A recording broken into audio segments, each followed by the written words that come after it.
Yes, Naresh is back in court tomorrow, so I guess I have plans in the morning. It sounds like the defense is feeling pretty confident about the evidence that the prosecution has, or maybe the lack of evidence that the prosecution has, because they are going for bond again, and they are trying to get Naresh out of jail pending his trial. This is something we've always known was a possibility. When the judge in district court denied bond to Naresh, she said that he's welcome to take it up with circuit court and appeal the decision, and that appears to be exactly what he's doing.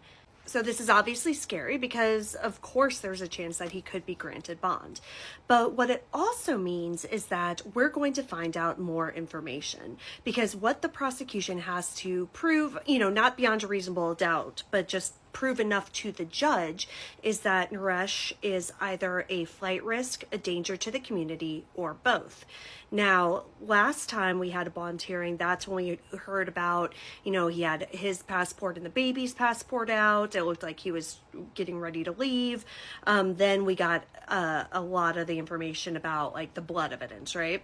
So I think we're going to hear all of that, but probably with more emphasis placed on the actual evidence against him as opposed to the fleeing part.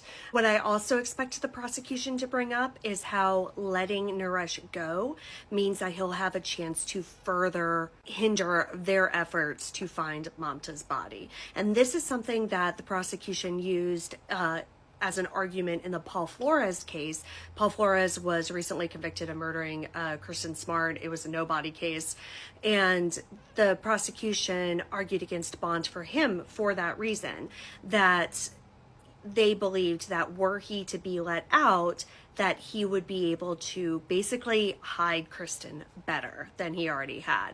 And so I expect the prosecution in this case to use a similar argument with Naresh because she hasn't been found.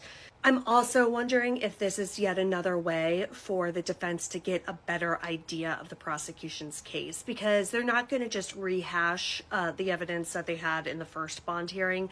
Like, they're going to want to come with stronger evidence. And so because discovery hasn't happened yet, the defense just has that Brady material, then they also get the opportunity to hear anything new that the prosecution is going to bring up. So that, again, will help them plan their defense. So I don't know. Obviously, we'll see. I'll make a live event, and you'll be able to see it below here.